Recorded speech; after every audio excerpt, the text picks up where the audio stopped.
Chers frères et sœurs, loué soit Jésus-Christ. Je reviens sur un scandale qui se passe du côté de la France. La première fille de l'Église. La première fille de l'Église. La France vient, en France, on vient de voter l'inscription. L'inscription de l'IVG, l'interruption volontaire de grossesse, dans la Constitution. Enfin, l'IVG va devenir comme un droit fondamental. Enfin, si jamais il est introduit. Déjà le 30 janvier 2024, les députés avaient approuvé cette proposition. Ils avaient approuvé qu'on inscrive l'IVG dans la Constitution. Et le 28 février, c'était le tour du Sénat. Le Sénat aussi a voté pour, a dit oui à l'inscription de l'IVG dans la Constitution. Donc, le 5 mars, là, ce sera maintenant le temps du Parlement. Donc, le Parlement réuni en congrès pour l'approbation définitive. Et une fois que le Sénat va voter, dès qu'on a dit que le Sénat a voté, le président Emmanuel Macron s'est réjoui de tout cela. Comment l'un pays qui était vraiment la première fille de l'Église peut se retrouver dans ce genre de choses? Il y a même les évêques qui sont sortis. Parce que finalement, on se rend compte qu'on essaie un peu de comprendre comment on en est arrivé là. On nous dit que 83%, les statistiques disent que 83% des Français sont pour l'autorisation. C'est qui laisse croire que beaucoup de Français. Mais par contre, en interrogeant les Français eux-mêmes, on se rend aussi compte que beaucoup de Français ne sont pas d'accord avec cette loi. Il y a encore des Français qui sont conservateurs, qui sont pour la vie. Et justement, l'association Pro-Vie avait organisé une marche contre donc, cette institution de l'IVG dans la Constitution. C'était une manifestation silencieuse devant le Parlement. Malheureusement, ça n'a pas porté du fruit. Mais néanmoins, ce qu'ils étaient, comme on voit dans cette on parle de 15 000 personnes qui ont participé, parmi lesquelles au moins on recouvre 6 000 jeunes qui ont moins de 25 ans. Donc, sur les 15 000 manifestants de l'association Pro-Vie, il y avait au moins 6 000 jeunes qui avaient moins de 25 ans. Ce qui veut dire qu'il y a beaucoup de jeunes en France qui sont encore, c'est-à-dire bien qu'ils soient jeunes, mais qui sont encore pour la vie, qui sont encore contre l'avortement. Donc, les médias vont laisser croire que c'est tous les Français qui sont pour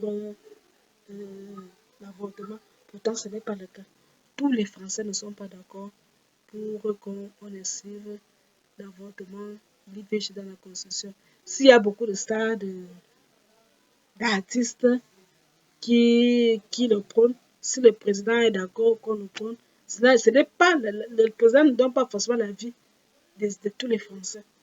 Et même la position de l'Église, la conférence des évêques, est sortie dessus. C'est une affaire qui défraie la chronique. Les évêques disaient qu'ils étaient déçus par cette situation-là. Comment peut-on approuver une loi contre l'avortement alors que dans les 10 commandements, Dieu interdit l'avortement. Le 5e commandement, tu ne tueras point. Quand on parle de catéchisme de l'Église catholique, on revient dans parmi les choses interdites du 6e commandement. Il y a donc justement l'avortement qui revient. Au même titre que le meurtre, l'assassinat, le terrorisme, les coups et blessures, la torture, l'euthanasie et autre chose.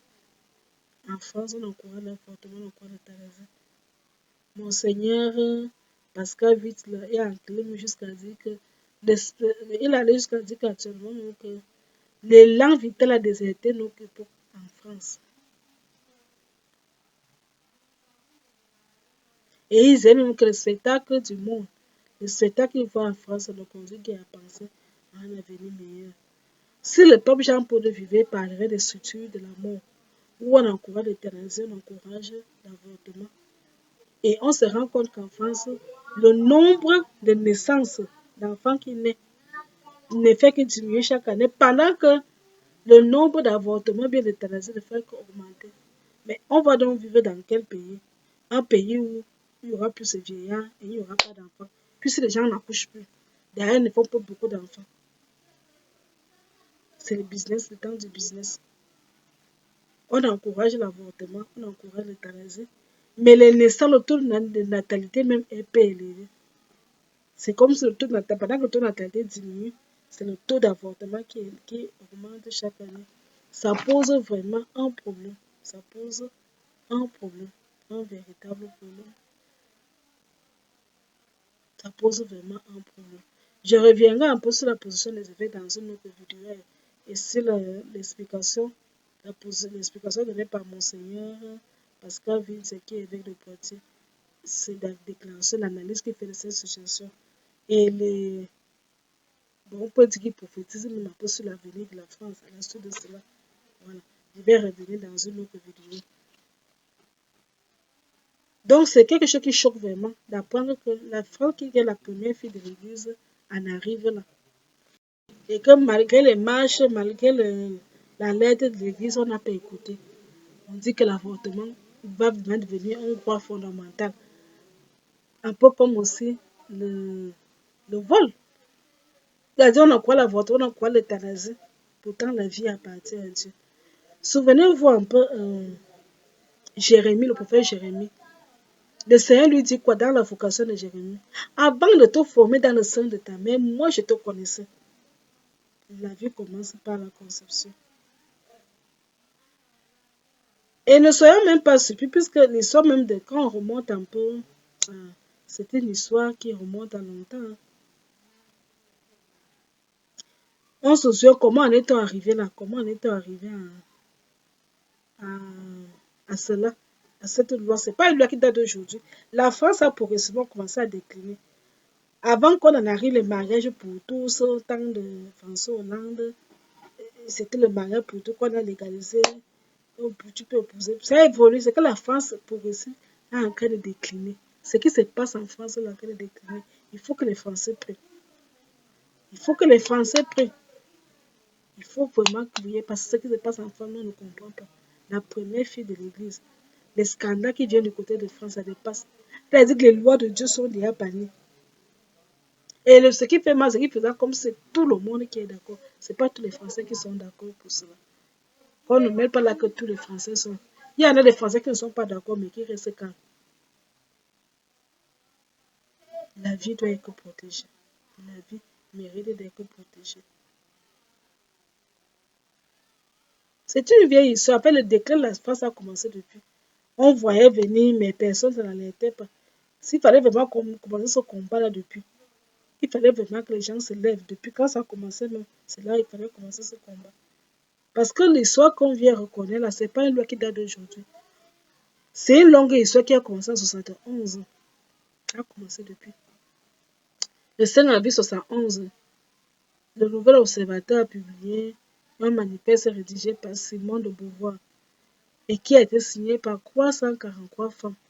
Les femmes là dénoncent le fait de l'avortement clandestin parce qu'elles allaient avorter clandestinement. Et cela représentait un danger aussi bien sur elles-mêmes, sur leur vie que sur la vie. Sur leur vie. Quand ils ont donc signé ce manifeste-là, plusieurs élites, il y a plusieurs personnalités publiques qui ont commencé à déclarer qu'elles avaient avorté.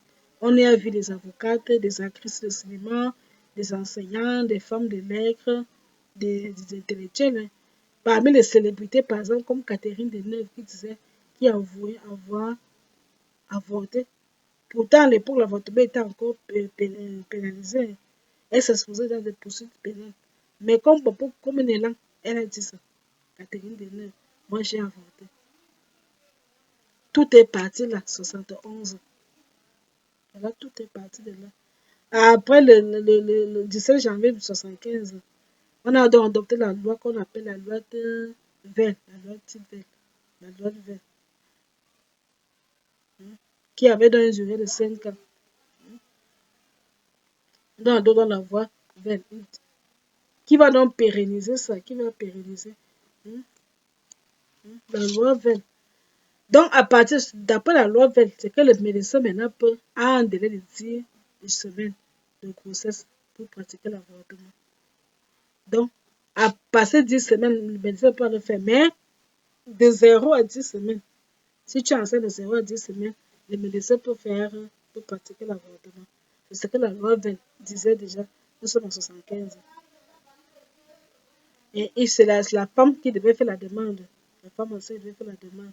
Et la loi dit aussi que les hôpitaux privés étaient et on interdisait cela aux hôpitaux publics, ça concerne les hôpitaux publics. Et puis plus tard, on évolue en janvier, la loi du 27 janvier 1993. C'est une loi qui porte donc création d'un délit d'entrave à l'IVG. Donc en 83, la loi du 27 janvier 83 qui crée donc le délit d'entrave à l'IVG. Désormais, on va punir de 2 ans d'emprisonnement et d'une amende de 30 000 euros. Et d'amende de toute personne qui fait une entrave à l'avortement. Et cette même loi supprime aussi la pénalisation de l'auto-avortement, c'est-à-dire que si une femme avorter elle-même, c'est-à-dire elle a pris ses médicaments, elle a fait l'auto-avortement, l'auto-avortement n'est plus pénalisé. Les mouvements vont continuer pendant que les chrétiens dorment et ils continuent leur combat. Ils disaient que le 4 juillet 2001, maintenant, le mouvement pro-IVG dit qu'il réussit à faire qu'on adopte une autre loi. La loi du 4 juillet 2001, qui allonge dans le délai légal pour l'avortement. Au départ, la loi VEL de 75 disait 10 semaines. Donc, à partir de 2001, on va allonger à 12 semaines. Donc, on passe de 10 semaines à 12 semaines. C'est la loi de en 2001. En 2013, on dit que la contraception est interdite. Pourtant, dans l'Église catholique, dans la catégorie de l'Église catholique, c'est interdit. La contraception devient gratuite pour les jeunes filles. L'IVG commence à être remboursé pour toutes les femmes. On commence à rembourser. La contraception est gratuite donc pour les filles d'allant de 15 à 18 ans. Et à condition aussi qu'elles présentent la carte vitale de leurs parents. Et ça doit aussi se faire sur ordonnance. C'est une promesse donc qui avait été faite à l'époque par le ministre de la Santé, Marisol Touraine. À cette époque, compté en France, on parle de 12 000 avortements en France. À partir de 2013, on parle de 12 000 avortements en France. Et puis, on va évoluer là. La loi évolue. En 2014, on a la loi du 4 août 2014 qui est là pour l'égalité réelle entre les femmes et les hommes.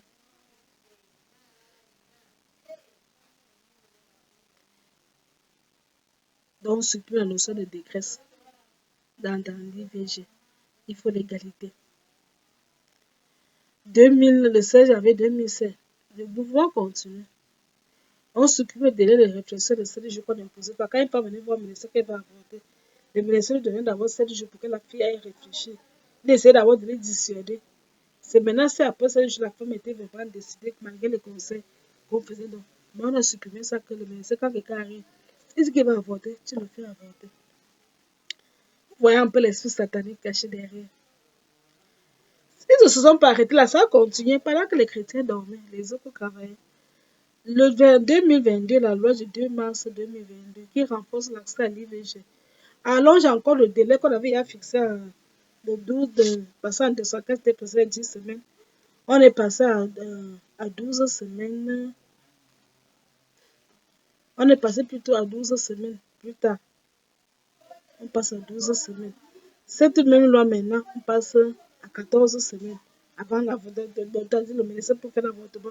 Même si tu as assez de 14 semaines. Jusqu'à la semaine de 14 semaines. Cette même loi qui autorise aussi l'IVG médicamenteuse ou alors en téléconsultation. Nous sommes en 2022. 2023, l'année passée, décembre 2023, on va donc faire le projet d'inscription de l'avortement dans la Constitution, qui est dans la suite logique de tout ce que je viens de citer. C'est un projet de loi. On va inscrire le projet là dans l'inscription de l'avortement dans la Constitution. Et le 12, c'est à partir du 12 décembre 2023. Le 12 décembre 2023, le projet est donc, ce projet de loi qui vise l'IVG de la Constitution, dans la Constitution française de 1958, la 5e République. Les femmes, le but c'est quoi? Les femmes doivent avoir la liberté d'avorter. Les hommes doivent avoir la liberté d'avorter. On le présente donc, cette loi est présentée au Conseil des ministres. Elle va présenter au Conseil des ministres. Il y aura donc des débats. C'est donc depuis donc décembre, là, comme elle a présenté au Conseil des ministres, le Conseil des ministres va, bien sûr, le président va donner son aval. Il est pour, puisque le président Maria a fait une sortie. Pour, il s'est félicité du rôle joué par le Parlement. Le 30 janvier 2024, le tout l'Assemblée nationale, les députés disaient oui à l'insertion de l'IVG dans la Constitution de 58. Et on dit que c'était 493 voix pour, contre seulement 30 voix qui étaient contre. Donc même le député de l'Assemblée nationale pro-IVG. 28 février 2024, c'était le tour du Sénat de voter. Le Sénat aussi dit oui. Le Sénat aussi dit oui. Et maintenant, le CMA, on attend le Parlement réuni qui doit se prononcer sur cette question. Donc, la France est donc sur le point d'inscrire l'IVG dans la Constitution, qui risque de devenir un droit fondamental. Quand la première fille de l'Église est en train de décliner, c'est ce que ça donne comme résultat. Mais que la France fasse quelques attention. Que la France fasse quelques attention. À force d'arriver, à force d'aller dans cette direction, elle risque de chuter très mal.